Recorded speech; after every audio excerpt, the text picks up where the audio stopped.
A country smaller than the state of New Jersey took a scorching, lifeless desert and deliberately flooded it, not with rainwater, not with a river, but with the Persian Gulf itself, carving over 124 miles of artificial saltwater canals into the sand to build a city from absolute zero. But here's the detail that nobody talks about. The hundreds of thousands of workers who physically built this place are legally forbidden from ever owning a single square foot of it. Join us and let's discover the billion-dollar flooded desert city that Kuwait built for a population that may never fully arrive. Let's go. Number 13. Al-Kiran. Before anything existed, there was Al-Kiran, and Al-Kiran was by every honest measurement nothing. A flat, scorched coastal strip at the southernmost tip of Kuwait, pressed right up against the edge of the Persian Gulf. No roads, no buildings, no shade, no population. Just an immense, silent stretch of hypersaline desert where the ground itself had absorbed so much salt from the nearby sea that almost nothing biological could survive in it. Temperatures here regularly hit 50 degrees Celsius in summer, that is 122 degrees Fahrenheit, hot enough that the rubber on your shoe soles begins to soften if you stand still too long on the asphalt. Kuwait as a country receives less than 115 millimeters of rainfall per year, making it one of the most water-scarce nations on Earth. Al-Kiran gets even less than the national average. This was the site. This specific patch of hostile, lifeless, government-owned coastal desert in southern Kuwait is where planners stood in the early 2000s and made the decision that would eventually consume billions of dollars and decades of engineering effort. To anyone from the outside, the choice looked insane, but Kuwait had a logic. The land was state-owned, meaning zero displacement, zero negotiation, zero demolition of existing communities. It was adjacent to the sea, which was about to become the central design element. And it was blank, completely, terrifyingly blank, which in the mind of a government with unlimited ambition looked less like a wasteland and more like a canvas. Only 1% of people know the dark truth behind what we are about to show you next. If you want to be part of the few who actually know what's happening in the world, subscribe and leave a like right now. Done? Look at this. Number 12. Kuwait City. To understand why Kuwait decided to build an entirely new city from scratch, you first need to understand what went wrong with the one it already had. Kuwait City, the capital, is one of the most congested, overstretched, and infrastructurally exhausted urban environments in the entire Middle East. The numbers explain why. Kuwait's population exploded from under 1 million people in the 1980s to over 4.5 million today. That is more than a four-fold increase in roughly 4 decades, the equivalent of the entire population of Los Angeles appearing inside a country smaller than New Jersey. The road network, the housing stock, the sewage systems, the public services, none of it scaled anywhere close to fast enough to absorb that growth. Kuwait City became a place defined by its traffic. Commutes that should take 15 minutes routinely take 90. The city sprawled outward in every direction in the form of low-density suburban neighborhoods built around car dependency, creating one of the least walkable urban environments on the planet. Public transportation is essentially non-existent. Green space is minimal. The urban experience for the majority of residents is a daily battle conducted entirely from inside a vehicle. The government looked at Kuwait City and made a calculation that is becoming increasingly common among wealthy states. It is cheaper, faster, and politically cleaner to build a new city somewhere else than to surgically fix the broken one you already have. That calculation produced everything that came next. Number 11. Kuwait Master Plan 2035. Kuwait didn't flood a desert on impulse. The decision was the product of a formal national blueprint called Kuwait Master Plan 2035, a government vision document that is equal parts urban strategy and existential survival plan. The core problem it was designed to solve is brutally simple. Kuwait's entire economy runs on oil. Petroleum accounts for roughly 90% of government revenue and nearly 50% of the country's entire GDP. That is not a diversified economy. That is a single product nation with a countdown clock attached to it. Kuwait Master Plan 2035 was the official response to that vulnerability. It called for the creation of multiple new urban centers outside the capital, the development of tourism and maritime industries, the construction of modern infrastructure, and the systematic reduction of the country's dependence on petroleum exports. Sabah Al-Ahmad Sea City was designated the anchor project of the entire plan, the most visible, most ambitious, most symbolically loaded piece of the puzzle. If Kuwait could prove it was capable of building a functioning city with navigable waterways from absolute zero in a desert, it could signal to international investors, to its own citizens, and to the wider world that it was a country capable of reinventing itself. The plan was also a political instrument. Governments across the Gulf had watched Dubai's transformation from a regional fishing town into a global economic powerhouse over roughly 3 decades. Kuwait Master Plan 2035 was Kuwait's formal declaration that it intended to write a similar story, on its own terms, with its own water. Number 10.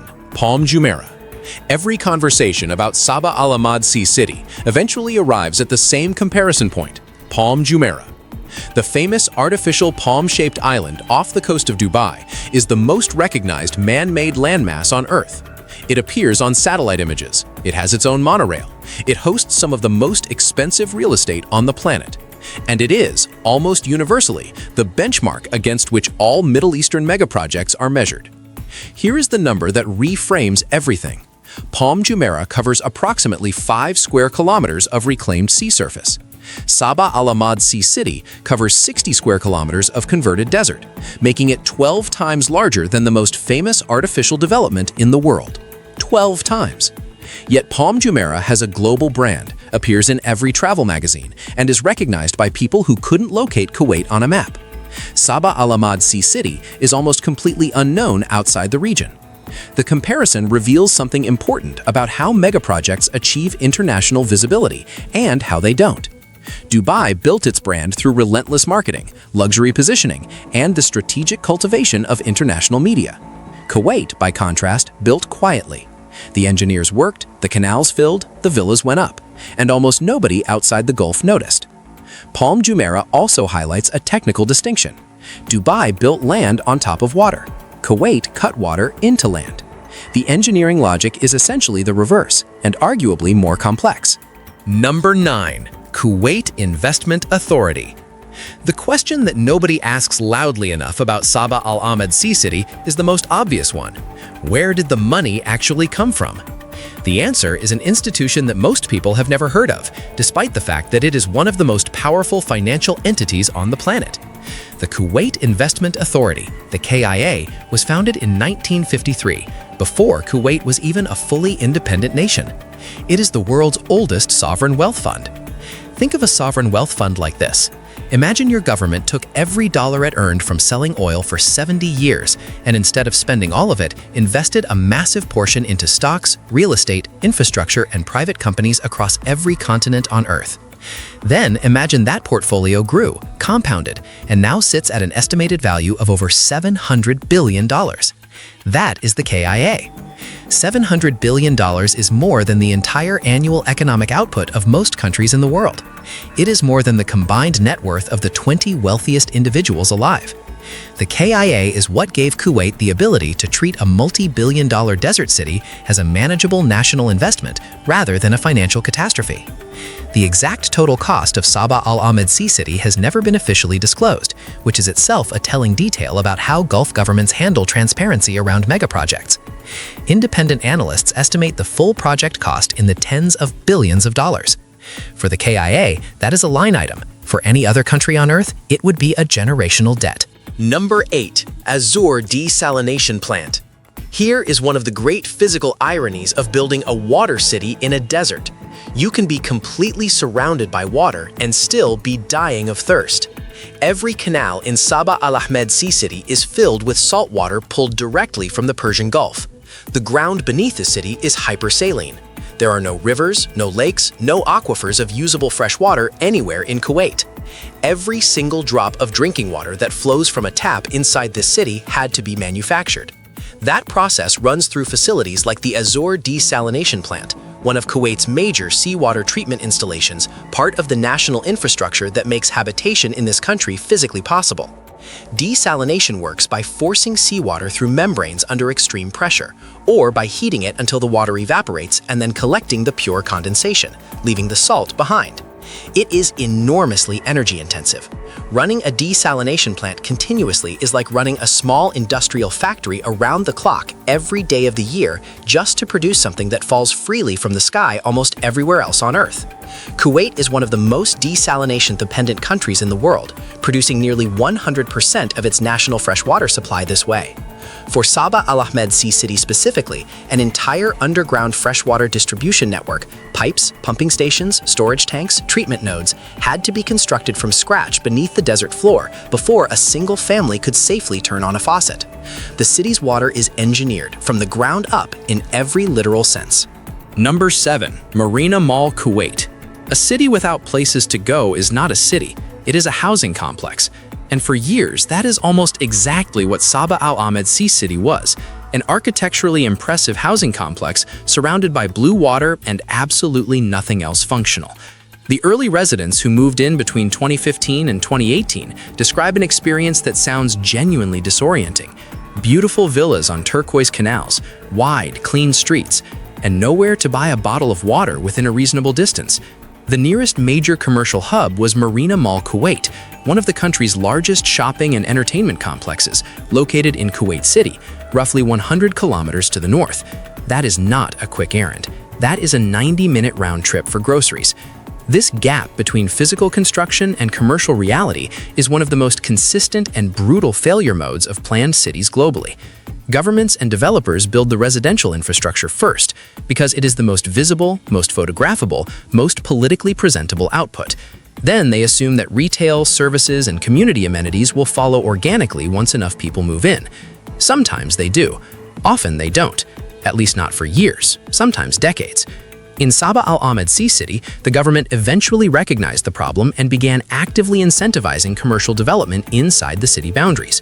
Smaller retail centers, pharmacies, gas stations, and restaurants gradually appeared. A functioning marina began receiving boats. But the years when residents drove 100 kilometers round trip for basic supplies left a mark on the city's reputation that photogenic drone footage has struggled to fully erase. Number 6. Sabah Al Ahmad Al Jaber Al Sabah. The city's full name is not an accident, and it is not simply a geographical label. Sabah Al Ahmad Sea City was named directly after Sabah Al Ahmad Al Jaber Al Sabah, the Emir of Kuwait, who governed the country from 2006 until his death in September 2020 at the age of 91. Sheikh Sabah was one of the most consequential political figures in modern Kuwaiti history. He served as foreign minister for over 4 decades before becoming emir, and was widely credited with rebuilding Kuwait's international relationships and diplomatic standing after the catastrophic Iraqi invasion of 1990, an event that temporarily erased Kuwait from the map and left its infrastructure in ruins. Naming the country's most ambitious urban megaproject after him was a deliberate act of political legacy building. In Gulf political culture, attaching a ruler's name to a landmark project is one of the most powerful statements a government can make. It transforms infrastructure into monument. It ties the physical existence of the city to the historical memory of a leader. It also, practically speaking, makes the project politically untouchable, because criticizing the city becomes implicitly a criticism of the man it honors. This is not unique to Kuwait. Across the Gulf, mega-projects routinely carry the names of ruling family members. But the scale of Sabah Al Ahmad Sea City, the sheer ambition of flooding a desert to build a waterfront metropolis, makes the naming choice particularly loaded. The city is simultaneously an engineering project, a political monument, and a permanent argument about what Kuwait is capable of becoming. Number 5. Kafala system. Now we get to the part of this story that the promotional videos never show. Kuwait has a total population of approximately 4.5 million people. Of that total, roughly 70%, more than 3 million individuals, are foreign nationals. Migrant workers from India, Pakistan, Bangladesh, the Philippines, Egypt, and dozens of other countries who staff the hospitals, build the roads, drive the vehicles, clean the offices, and perform the overwhelming majority of the manual and service labor that keeps Kuwaiti society physically operational every single day. These workers exist inside a legal framework called the kafala system, a sponsorship structure used across most Gulf states that ties a migrant worker's legal right to remain in the country directly to their employer. Under kafala, workers cannot change jobs freely, cannot leave the country without employer permission in some cases, and have severely limited legal recourse if their employer abuses or exploits them. Human rights organizations, including Amnesty International and Human Rights Watch, have extensively documented the abuses this system enables. And here is the connection to Sabah Al Ahmed Sea City that makes everything uncomfortable. The workers who physically excavated those 200 kilometers of canals, who poured the concrete foundations, who laid the pipes and electrical conduits and sewage systems under the desert floor, before, the vast majority of them are kafala workers. They built the city. They are legally barred from owning property in it. The city that exists because of their labor is not a city they are permitted to fully inhabit.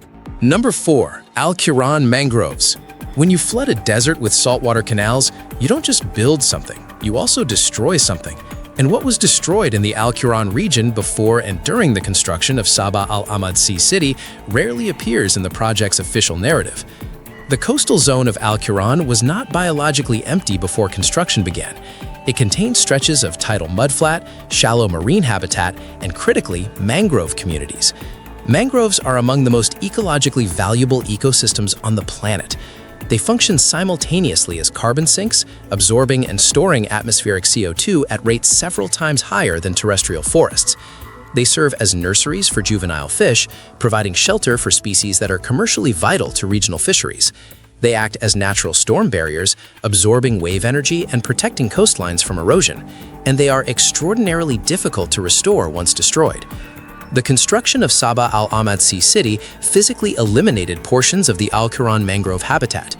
Environmental impact assessments were conducted and filed, but environmental scientists and regional ecologists have consistently argued that the post-construction monitoring of canal water quality, marine biodiversity inside the artificial waterways, and the long-term salinity dynamics of the system remain severely insufficient.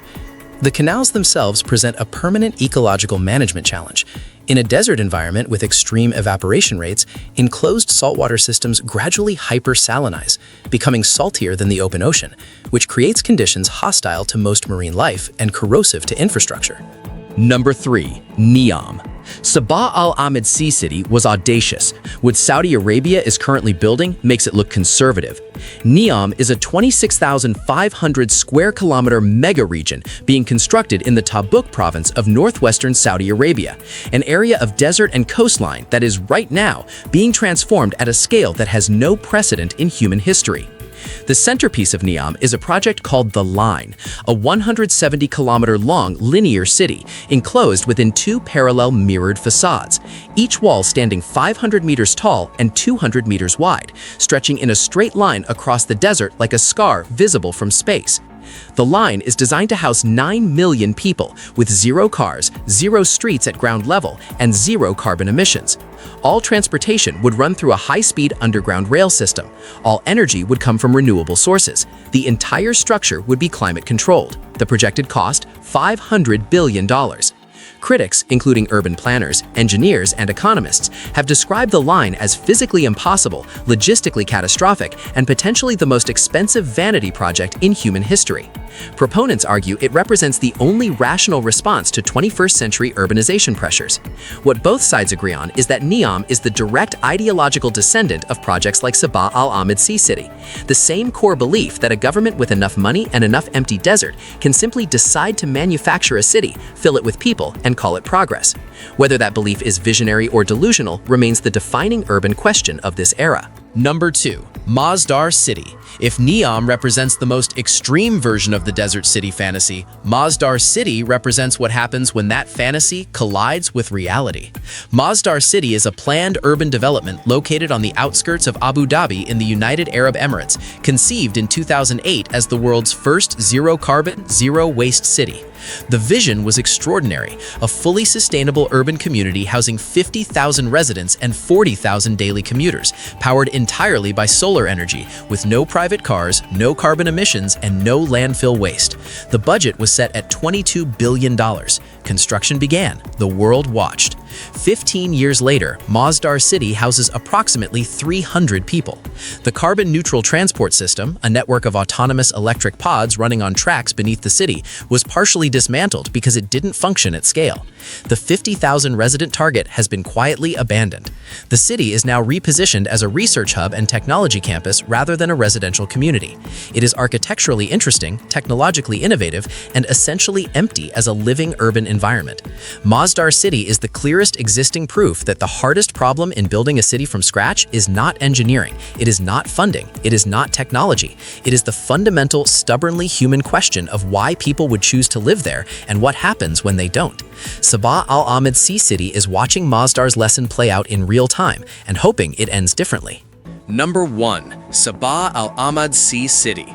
Everything leads here. After the excavation of Al-Quran, after the billions from the Kuwait Investment Authority, after the political vision of Kuwait Master Plan 2035, after the kafala workers who built it and cannot own it, after the destroyed mangroves and the hyper-sailing canals and the ghost town years and the summer exodus, what actually exists today at Sabah Al-Ahmed Sea City? The honest answer is something real, something incomplete, and something that has never existed anywhere else on Earth in quite this form. More than 200 kilometers of artificial saltwater canals snake through 60 square kilometers of former desert, connected to the Persian Gulf, navigable by boat, flanked by thousands of white villas with waterfront access. A marina operates, restaurants are open, children ride bicycles along the canal promenades, community groups organize events, families who moved in during the difficult early years have stayed. Kids who were born inside the city call it home without hesitation or irony. That last detail is the only one that truly matters, because a city is not its canals, it is not its architecture or its engineering specifications or its government budget allocation. A city is the accumulated, irreversible human decision to stay, to open a business, raise children, argue about local politics, attend a neighbor's funeral, come back after summer. Sabah Al-Ahmed Sea City is not finished. It may never be finished in any conventional sense, but it is no longer just a construction project. Somewhere in the gap between those two things, something that might genuinely be called a city is slowly, stubbornly refusing to die. If you thought this was terrifying, you are not ready for what they found in the video on your screen. Click it right now. The truth is worse than you think.